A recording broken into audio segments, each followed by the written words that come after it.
What encouraged you, or what was your drive to enlist in the Marine Corps, and what was it like in that time when you enlisted? See, I was coming out of school, coming out of college, Nice. and things weren't working out there. I just was not focused on college. Yeah. So I said I didn't. I needed to find something to do. I didn't want to do anything that was going on in the little town that I was in. I had always wanted to join the Marine Corps. I knew I wanted to join the military, and I kind of knew I wanted to join the Marine Corps. So I actually thought I was going to join, do 4 years, and get out. Yeah. And after a year, it just hit me. This is what I needed. It gave me some focus. It gave me some structure. I liked everything about it, and next thing I know, it was 24 years later.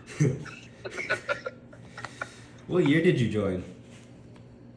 1982. Wow. Oh, wow, that's a long time ago.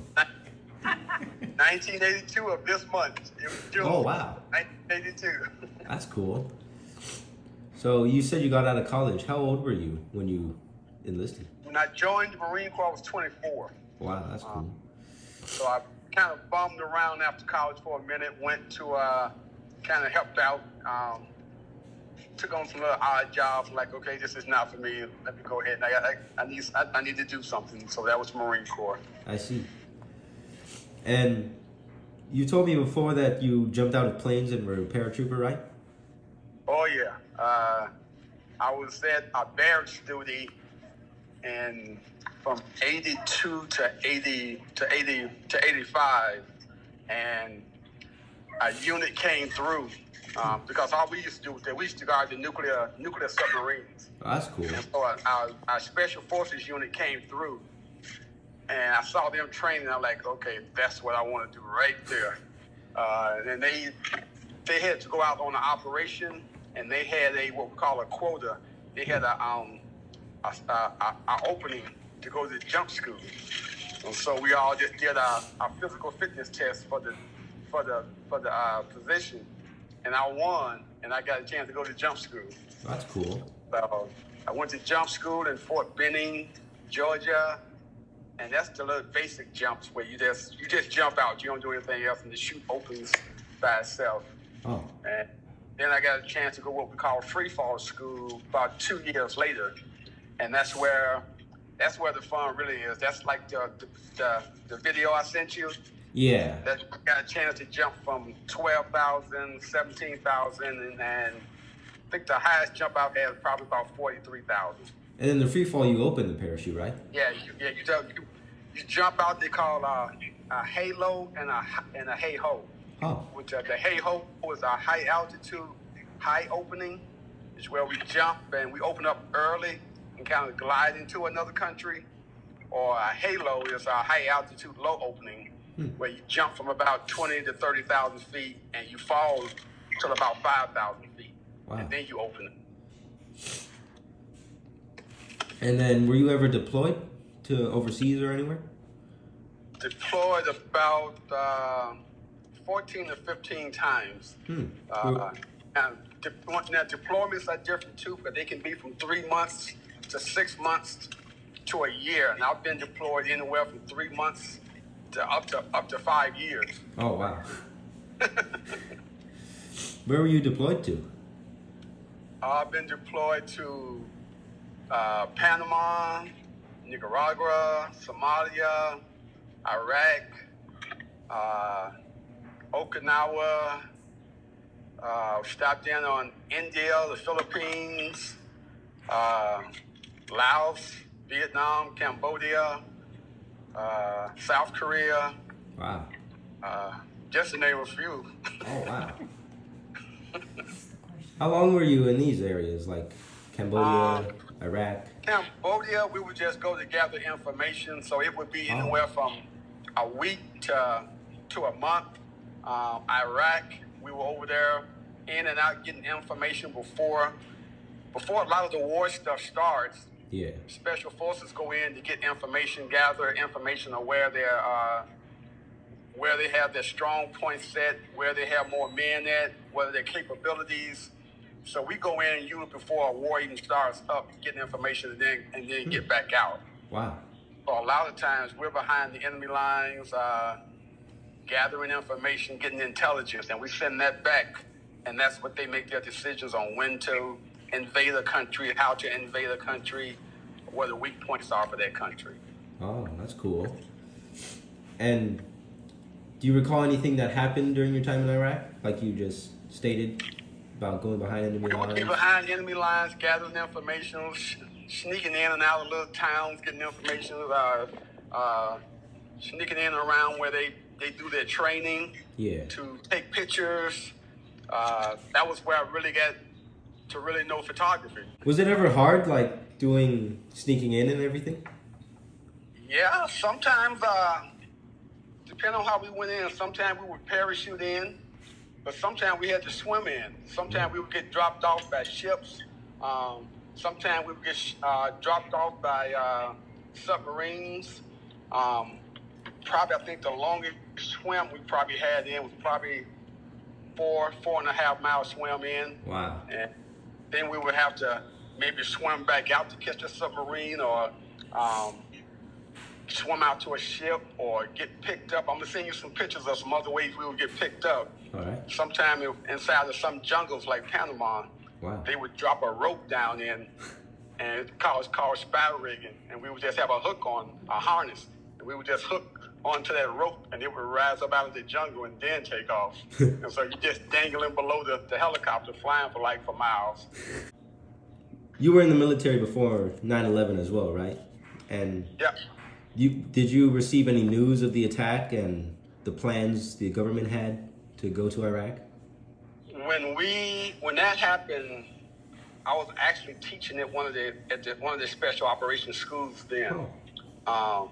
So we got the news of what was going on. I knew some of the units that were going over there, and they wanted to get them specialized training because they wanted to get them certain things. They wanted to get them behind enemy lines. Yeah. So they did send some people back over to us to so that we could get them specialized training, bring them back up to par on what was going on, with some new techniques that they could use while they were over there, new equipment that they could send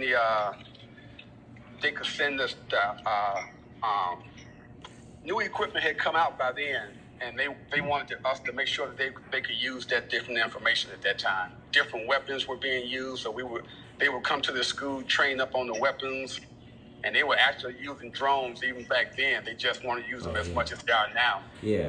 Did you ever go there again after the attack, or did you stay here? I stayed here. Continue training? After that. I had been over before doing reconnaissance, but after 9/11, I didn't go back over. I just trained other guys. Were you involved in any other wars, or? See, I did the Persian Gulf War. Wow. In '90, I was in the. Some of them weren't always wars. Something like I was in Afghanistan. They didn't call it a war. They just called it a conflict. No. Like Panama. Yeah. They didn't call it a war. They called it a conflict. I was in Somalia, where we had to take down the pirates and stuff over there, but they didn't call that a war either. They called it a conflict. So, on the books, for my records, they had me down for 3 combat zones. Wow. But they also had me down for another 6 or 7 conflicts. So, what are your thoughts about the military and your experience, and how much do you think you achieved? I think it was probably the best thing I could have done for myself, because it was one of those things I've always been kind of point me in the right direction, give me something to do, and just let me go do it. Yeah. And the military was pretty much like that. You could achieve what you want to achieve as long as you put forth the effort. Yeah. Sometimes it was hard. Special operations was just hard. But it's all voluntary. So you could quit when you wanted to quit if you wanted to quit. But that was one of the things I liked about it. It constantly pushed me to be better, to push myself to new limits, to do things I probably wouldn't have thought about doing, like marathons and Ironmans and different types of ways of pushing my body That's really good. But go ahead. And then, did you also move up in ranks too, through your time Yeah. since So I '82? moved up in rank from, you started at E1, the highest you could go was E9. Wow. And I moved up to E8. I moved up the first 3 or 4 really quick by what we call meritorious, which means you don't have to wait the time limit. So I got, because of something I had done or exceeded at a school, I moved up pretty quick. So I moved up to E8. And I was in what we call the zone or in the promotion zone for E9. But at that time, I decided to get out and take on a different job. Well, that's cool. I took a job that was actually working for a company that was actually almost doing the exact same thing I was doing. It was running operations overseas, and I know at E9, it's just, you usually put behind a desk at E9, and I didn't want to be behind a desk, so I took the other job so I could keep doing what I thought I knew I wanted to do it, and just didn't want to admit that I was getting too old to do it. So I did that for a year, and then I came back and started working for the Department of Defense, and I spent another 12 years training special operation guys to help write the martial arts system that the Marine Corps uses now. Started up a couple of new sniper schools and changed over to parachute school. That's cool. Oh yeah, I had a good time. I got to play with all the toys without going overseas and leaving home. What was a crucible? The Crucible came along after I went through boot camp. Oh. It kind of changed the way they. We used to get the Eagle Globe and Anchor, which is kind of given to you at the end of boot camp. Oh. The Crucible was a new program that they started years after I was already going through boot camp. And what it did was it put the Marines in different groups, and they had to accomplish. It was like a week of 14 days, 2 weeks, and they had to go through different types of obstacles, different types of situations that they would put them in, but they couldn't accomplish it unless they did it as a team. Yeah. And so they had to work together, and so they would accomplish that. And at the end of that ordeal, the drill instructors would actually give them that Eagle Globe and Anchor. They had earned the right to be called a Marine. Huh. And then that's after basic training, right? Well, it's part of basic training. Oh, okay. Basic training, they go through a certain part of it first. Then the Crucible is right toward the end. Okay. After the Crucible, they don't really have a whole lot left but to get ready for graduation, do a few more drills, and then they graduate. But they actually get the Eagle Globe and Anchor before graduation date, which was the difference than when I went through.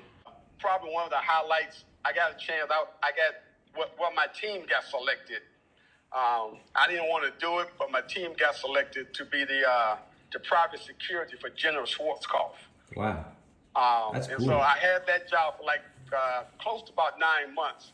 And he could tell I didn't want the job when I first got it, because I'm thinking, okay, you're the general of the Army. I'm in the Marine. Why is my team protecting you? You got Delta Force, you got Special Forces, you got the Rangers, and someone had told him about my team, so we got handpicked to do it. And for 9 months, but I got really close to him. He was really a good guy, and we had a lot of fun together. The only time he was fussed at me was when I would ask him to do something for security. He didn't want to do it, and I would call his wife, and his wife would call him back and make him do it. So he finally let me go. I went back to my unit, but he was really great to work for, though. Wow. That seemed pretty cool and like a nice little fun experience, even though you didn't really like it. Yeah. Well, you know what? I'm not gonna say I didn't like, but I was still one of those. I was in special operation mode. Like, okay, why am I babysitting a general? And he's got the whole army to look after him. Why are you gonna put a Marine Special Forces team in? But he was great to work for, and I was really glad I got a chance to meet him and his wife. Yeah. It was good to work for. Well, that's really good. Probably the biggest thing I got out of the military too, I got a lot of education. Oh, that's really good. And I was glad about that because I left college Yeah. before I graduated. Oh, wow. Because I just wasn't focused. When I left college, I didn't have my degree. Huh. Even though I had gone there on a track scholarship, and I just wasn't focused. And the military gave me that focus. So the military paid for my AA, my bachelor's, 2 master's degrees, and my PhD. Wow. Which I never thought I would get past AA, to tell the truth.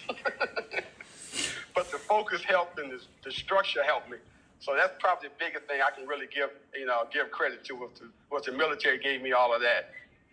Wow. All free. Yeah, all free. Wow. All free. All free.